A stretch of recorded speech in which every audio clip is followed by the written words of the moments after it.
100,000 Islamic warriors marched all the way from the North African deserts to the heart of France. No one could stop them. Spain had fallen. The Visigothic kingdom vanished in a single summer.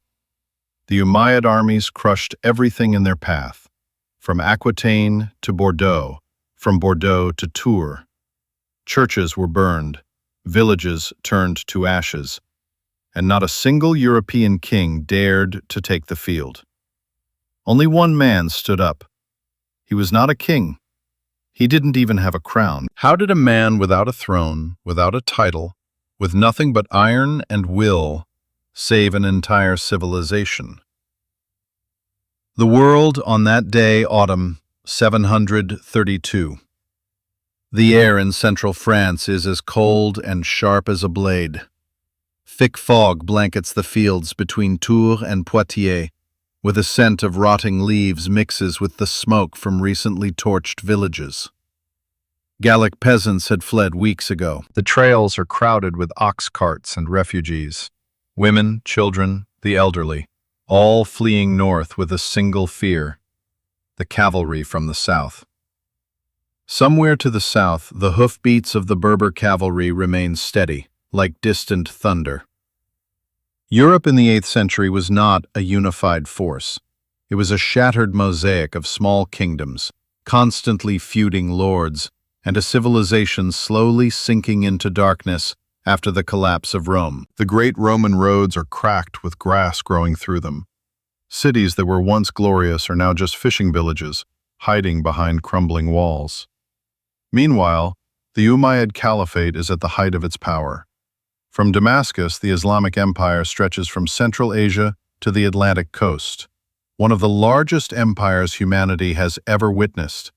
They have science, mathematics, libraries, and gold, and they have cavalry forces that have never known defeat. Two opposing forces. The Umayyad side. Governor Abd al-Rahman al-Ghafiqi leads an army estimated at 25,000 to 80,000 men, mostly Berber light cavalry and Arab horsemen, warriors who have never lost a major battle on European soil. Abd al-Rahman is a seasoned strategist, a devout man, and a true warrior who has survived dozens of battles from North Africa to Iberia. He defeated Duke Odo of Aquitaine, one of Europe's strongest lords, as easily as crushing an insect. He believes nothing can block his advance.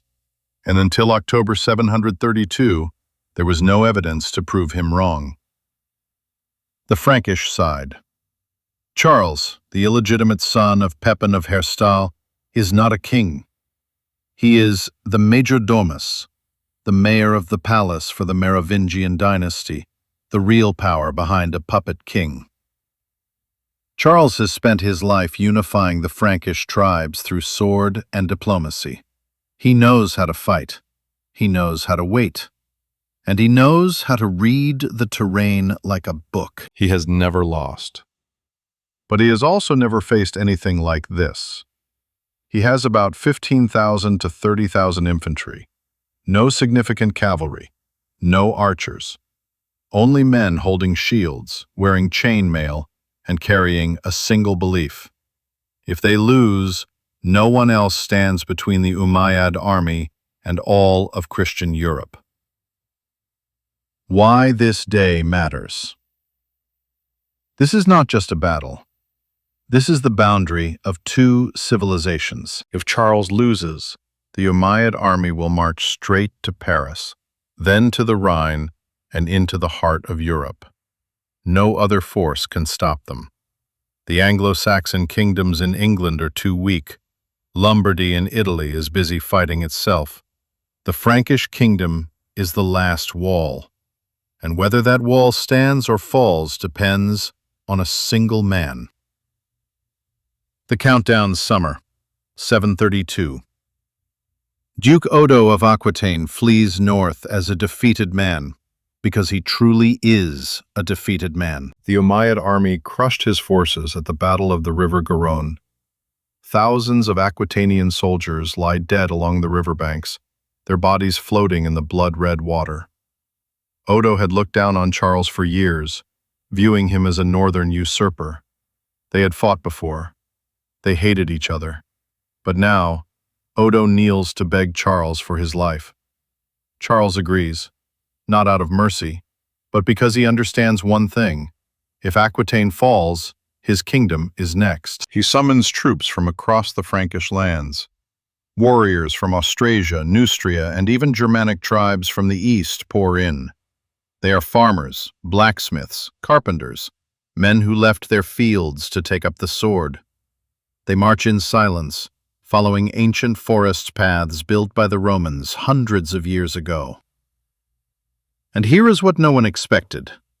Abd al-Rahman does not know Charles is coming.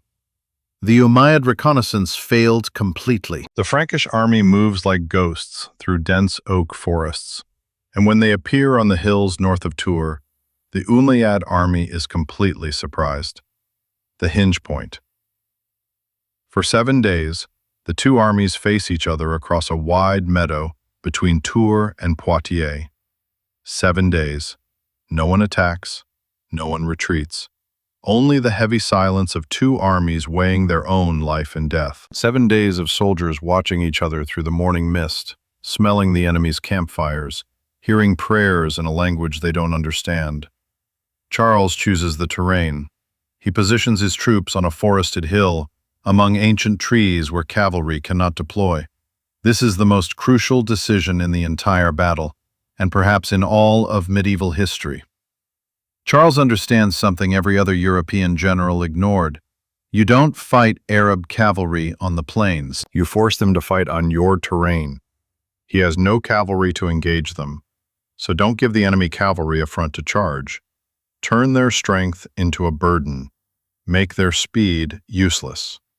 He arranges his troops into a phalanx as dense as a wall of steel. Shield to shield, shoulder to shoulder. Not a single gap. And he gives a single order. No one breaks the formation, no matter what happens. 3c. The point of no return. On the 7th day, Abd al-Rahman decides to attack. He has no choice. Food is running low, the weather is getting colder, and his troops, warriors from the desert used to the heat of the Sahara and Iberia, were not born for a European winter. Every day of waiting is a day the advantage tips toward the Franks. The order to attack is given at dawn, and the world changed. Wave 1. False hope. Arab cavalry charges. The earth shakes under thousands of hooves. Shouts of Allahu Akbar echo across the meadow. Long spears point straight at the Frankish phalanx, like a storm of steel. The horses gallop so fast that the ground ahead blurs in dust and breath. And nothing happens. The Frankish phalanx doesn't budge. Arab chronicles record that the Franks stood immobile like a wall of ice, like a belt of iron. The cavalry strikes and bounces back, strikes again, bounces back again. A third time, a fourth time, the 10th time. Horses neigh, men scream, iron clashes against iron, but the Frankish wall remains standing. Why?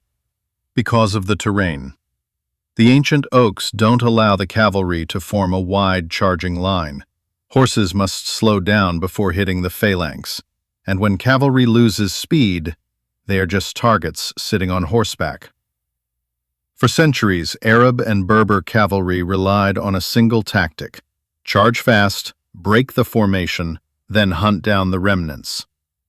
That tactic crushed the Visigoths in Spain. It destroyed the Aquitanian army by the Garonne. But here, between the oaks and steep hills, that tactic is as useless as a broken sword. Abd al-Rahman stands on a hill to the south observing. For the first time in the European campaign, his confidence begins to waver. He had seen his cavalry crush every European army from Spain to Aquitaine. But this army is unlike anything he has ever encountered. These Franks don't run.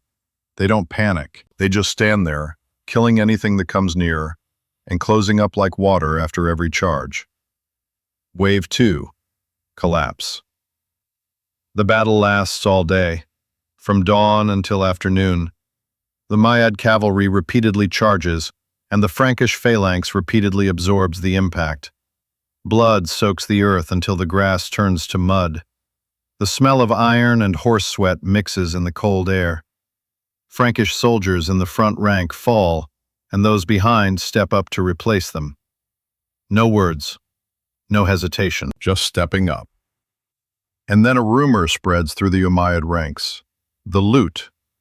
The Franks had sent a scouting party to circle around the back and attack the Umayyad camp, where all the wealth plundered from Aquitaine was kept. Gold, silver, silk, slaves, relics from ransacked churches, all were at risk. When this news reached the Berber warriors, the reaction was instant and uncontrollable. Masses of cavalry abandoned the battlefield to return and protect their spoils. The Umayyad formation begins to break, not because they lost, but because of greed. Abd al-Rahman sees this from his command position. Blood rushes to his face. He understands that if he cannot stop the desertion, all is lost. Not just the battle, but the campaign, the dream of conquering Europe. He does the only thing a great general would do. He personally gallops into the middle of the battlefield to rally his troops. He shouts, brandishes his sword, trying to pull his warriors back, and that is when he dies.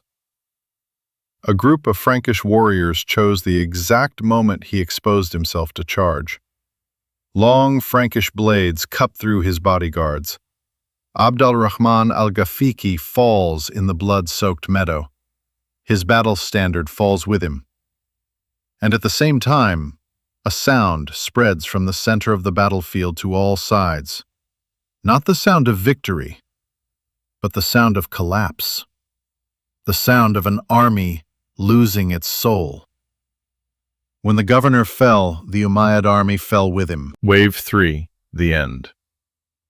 Darkness descends. The Umayyad army retreats to camp in chaos, without leaders, without discipline, without a goal. Warriors who that morning believed they would conquer Paris now huddle by fires, not knowing who will give the next order.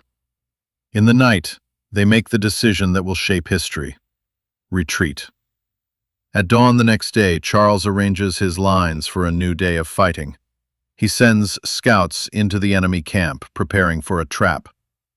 But there is no trap. The camp is empty. Tents are still there. Fires are still smoldering.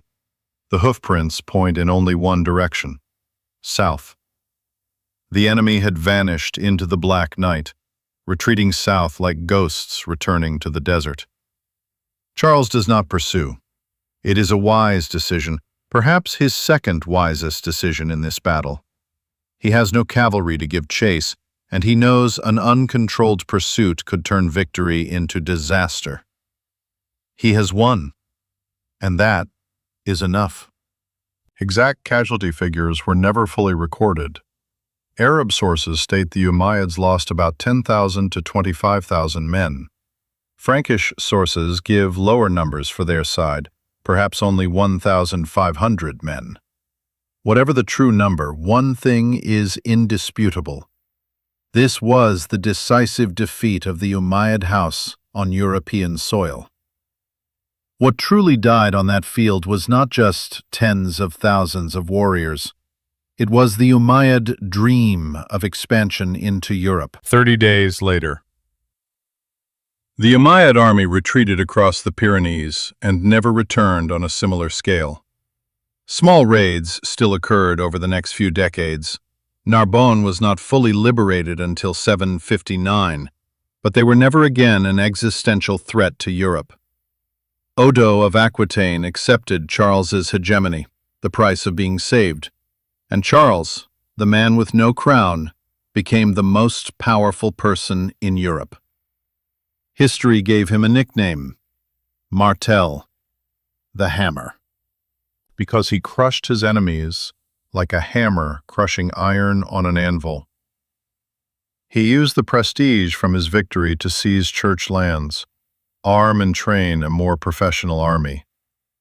He built the feudal network, granting land in exchange for military loyalty, laying the foundation for the feudal system that would shape Europe for the next 500 years.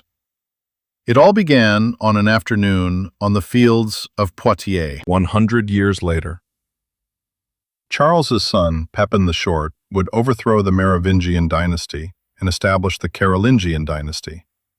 Charles's grandson is Charlemagne, the man who would unify Europe and build the Carolingian Empire, the foundation of modern Europe. Without Tours, there is no Charlemagne. Without Charlemagne, there is no Holy Roman Empire.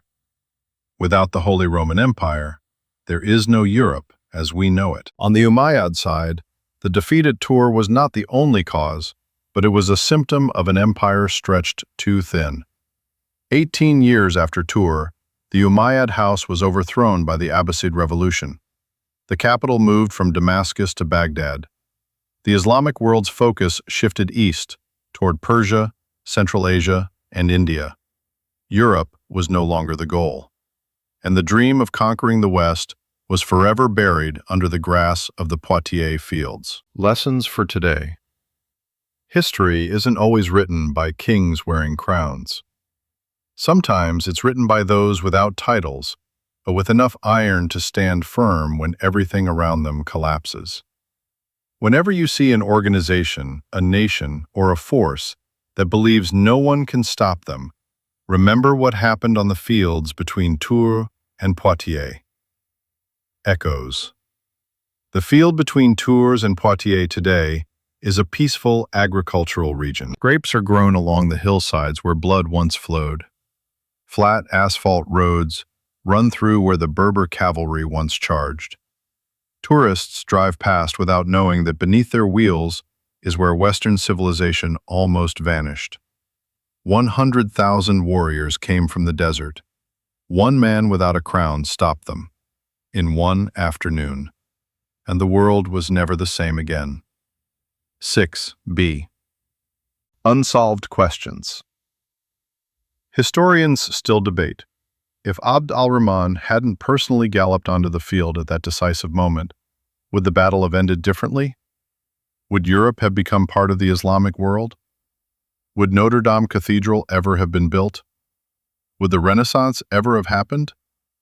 No one knows for sure, and perhaps no one ever will. Next week, we go to Baghdad in 1258, the day the Mongol army turned the world's most glorious city to ashes, and the Tigris River turned black from the ink of millions of books thrown into the water.